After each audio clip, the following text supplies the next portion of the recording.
ఈ కేసులో ఈసీకి కేంద్రానికి సుప్రీం ఇప్పటికే నోటీసులు ఇచ్చింది.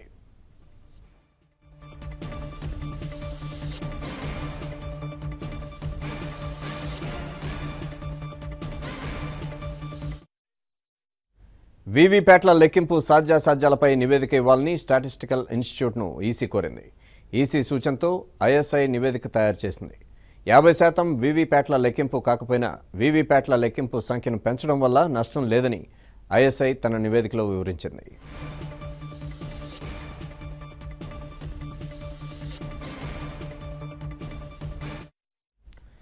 ఇదే అంశానికి సంబంధించిన మరింత సమాచారాన్ని మా ఢిల్లీ బ్యూరో చీఫ్ కృష్ణ అందిస్తారు. కృష్ణ, వెంకట్, ఏదైతే వీవీప్యాట్లను 50% లెక్కించాల్సిందే అంటూ అన్ని రాజకీయ పార్టీలకు సంబంధించిన ప్రతిపక్షాలన్నీ కూడా కేంద్ర ఎన్నికల కమిషన్ కు పదే పదే ఫిర్యాదు చేస్తున్నాయి. కేంద్ర ఎన్నికల కమిషన్ కూడా డిమాండ్ చేస్తున్నాయి.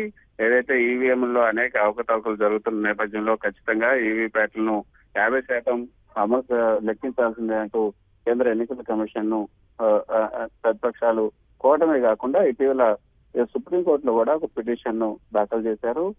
చంద్రబాబు నాయుడు నేతృత్వంలో ఈ పిటిషన్ ను దాఖలు చేశారు. ఇందులో 21 మంది జాతీయ స్థాయి నేతలు రాజ్యాంగంలో ఉన్నటువంటి 32వ అధికరణ కింద సుప్రీంకోర్టులో పిటిషన్ దాఖలు చేశారు. ఈ పిటిషన్ 50% వీవీప్యాట్లను లెక్కించాల్సిందే అంటూ దాఖలైనటువంటి పిటిషన్ విచారణకు సుప్రీంకోర్టు అంగీకరించింది.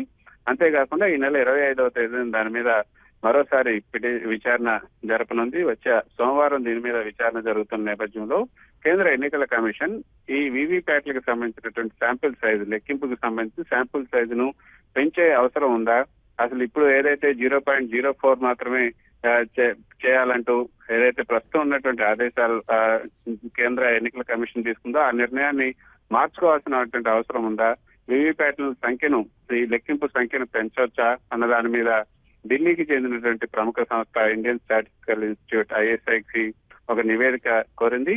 ఆ నివేదికను ఈ రోజు Indian Statistical Institute head professor Abhay G Bhat కేంద్ర ఎన్నికల కమిషన్ కు ఫుల్ బెంచ్ కి ఇచ్చారు. సునీల్ అరోరా నేతృత్వంలోని ఫుల్ బెంచ్ కు ఈ యొక్క బెంచ్ ఈ నివేదికను అందజేశారు. ఈ ఐఎస్ఐ ఏదైతే ఇండియన్ స్టాటిస్టికల్ ఇన్స్టిట్యూట్ లో కూడా ఈ నివేదిక తయారు చేసిన వాటిలో చెన్నైకి సంబంధించినటువంటి మ్యాథమెటికల్ ఇన్స్టిట్యూట్ సిఎంఐ, అదేవిధంగా social statistical division, central statistical office, MSO, MOSPI వీళ్ళందరూ కూడా ప్రముఖ ప్రసిద్ధులైనటువంటి స్టాటిస్టికల్ నిపుణులు అంతా కూడా ఈ నివేదిక తయారీలో నిమగ్నమయ్యారు. ఈ నివేదికను ఈ ప్రముఖ నిపుణులతో కలిసి ఐఎస్ఐ ఈ రోజు కేంద్ర ఎన్నికల కమిషన్ కి ఇచ్చింది. రేపు సోమవారం ఈ చంద్రబాబు నాయుడు పిటిషన్ విచారణకు వచ్చే సమయంలో ఈ ఐఎస్ఐ నివేదికను కేంద్ర ఎన్నికల కమిషన్ సుప్రీంకోర్టుకి అందజేసే అవకాశం ఉంది. అయితే ఈ విచారణ సందర్భంగా ఎన్నికల కమిషన్ కు సంబంధించినటువంటి ఒక అధికారి ఖచ్చితంగా విచారణ సందర్భంగా కోర్టులో హాజరు కావాలని కూడా సుప్రీంకోర్టు ఆదేశించిన నేపథ్యంలో ఎన్నికల కమిషన్ నుంచి కూడా ఒక డైరెక్టర్ ఇందులో హాజరయ్యే అవకాశం ఉంది. అయితే ఐఎస్ఐ ఇచ్చినటువంటి నివేదికలో వీవీప్యాట్ల లెక్కింపు సంఖ్యను పెంచడం వల్ల వచ్చే ప్రమాదం ఏం లేదు అన్న విషయాన్ని కూడా చాలా స్పష్టంగా చెప్పినట్లుగా సమాచారం. థాంక్యూ కృష్ణ.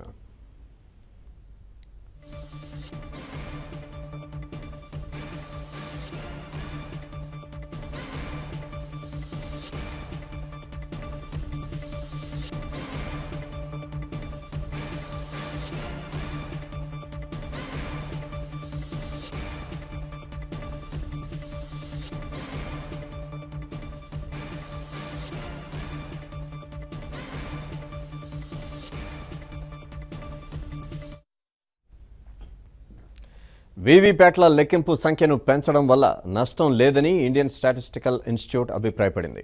50% వీవీప్యాట్లు లెక్కించాలని ఇటీవల చంద్రబాబు సహా పలు పార్టీల నేతలు సుప్రీంలో పిటిషన్ వేశారు. ఈ పిటిషన్ 25న విచారణకు రానుంది. ఈ కేసులో ఈసీకి కేంద్రానికి సుప్రీం ఇప్పటికే నోటీసులు ఇచ్చింది.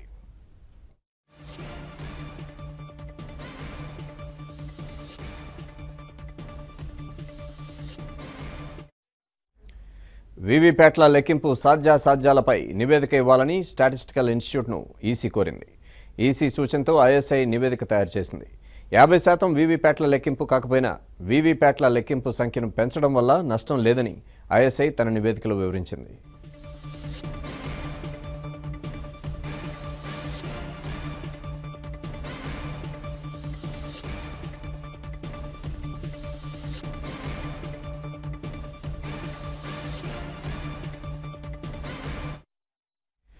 ఇదే అంశంపై స్పందించడానికి ప్రస్తుతం ఫోన్ లైన్లో లంకా దినకర్ గారు లైన్లో ఉన్నారు. నమస్తే లంకా దినకర్ గారు. దినకర్ గారు నమస్తే అండి. నమస్తే అండి. సో ఇప్పుడు వీవీప్యాట్ల లెక్కింపు సంఖ్యను పెంచినా కూడా ఎటువంటి ఇబ్బంది లేదని చెప్పి ఐఎస్ఐ చెప్పడం జరిగింది. దీన్ని ఎలా చూస్తున్నారు మీరు? దీనికి మూలము ఈవీఎంల మీద ఎప్పుడైతే వాటి యొక్క వినియోగం మీద వచ్చినటువంటి ప్రతిష్టంభన, వాటి మీద ఉన్నటువంటి అనేక అనుమానాలు, వీటన్నిటిని నివృత్తి చేయటం కోసం చంద్రబాబు నాయుడు గారు సుప్రీంకోర్టులో పిటిషన్ వేయటం జరిగింది. వీవీప్యాట్స్ ఏవైతే ఉన్నాయో వాటిని 50% కనీసం వాటిని లెక్కించాలి అనేటటువంటిది.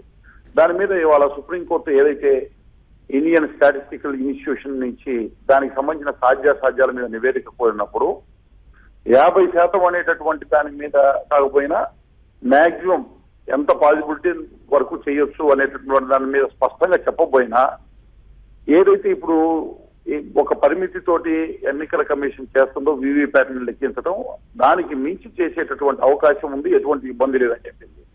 అయితే ఏదైతే 50% అని చెప్పడానికి మూల కారణం ఏంటంటే, దాదాపు ఎన్నికల ఫలితాన్ని ప్రతిబింబించేటటువంటి దానికి సంబంధించి ఎటువంటి అనుమానాలు అపోహలు లేకుండా ఏ ఓటర్ అయితే నేను వేసినటువంటి ఓటు సక్రమంగా నేను వినియోగించుకున్న, ఏ అభ్యర్థికి అయితే ఓటును వినియోగించుకున్నానో వారికే వెళ్ళింది అనేటటువంటి సందేహం లేకుండా ఉండేదానికి ఇది క్రాస్ చెక్ ఉపయోగపడుతుంది.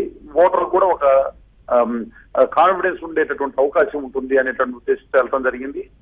సాధ్యమైనంత వరకు ఇప్పుడు ఆ పారామీటర్ ఎంతవరకు నిర్ణయిస్తారనేది రేపు సుప్రీంకోర్టు తీర్పు వచ్చిన తర్వాత ఎలక్షన్ కమిషన్ ఏ రకమైన నిర్ణయం తీసుకుంటుందనేది కూడా చాలా కీలకమైన అంశం. అయితే ఈ దేశంలో చంద్రబాబు నాయుడు గారు తీసుకున్నటువంటి నిర్ణయం ఏదైతే ఉందో సుప్రీంకోర్టుకి వెళ్ళటం వల్ల ఇది వాస్తవము. చంద్రబాబు నాయుడు గారు చెప్పిన ఇప్పుడు శాంపిల్స్ తీసుకుని ఏదైతే వీవీప్యాట్ని లెక్కిస్తున్నారో అది సహేతుకంగా లేదు, సాంకేతికంగా కూడా ఇబ్బందికరంగా ఉంది అనేటటువంటి ఉద్దేశం ఇవాళ ఏదైతే సుప్రీంకోర్టు అడిగిన దానికి స్టాటిస్టికల్ ఇన్స్టిట్యూషన్ ఇచ్చినటువంటి నివేదిక కూడా మనకి స్పష్టంగా అర్థమవుతా ఉంది.